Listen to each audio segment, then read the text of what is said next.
يكون عشان بقى هو ده اللي هناك بيضحك والشماتة جوا عينه.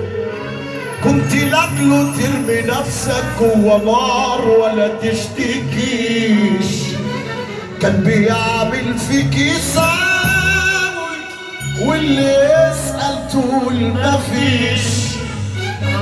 ما تحكي عن اخوك وفضفض، هو مين هيفهمك؟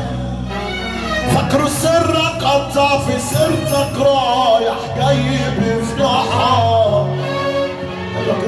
طلع نازل جوا بيتك اللي كنت متربي فيه، عديدك نكر خيرك طلع يوم تسأل عليه. ليه مغنى عنك ما تصحى؟ مين اللي قالك طول علاج؟ فو يا عم دي خلق بجحة في النفاق فتحوا انفاق. كفاية طيبة ايه ما تعبتش، لحد امتى تعيش متساق؟ برضه ما فهمتش ان الطيبة منك غابة.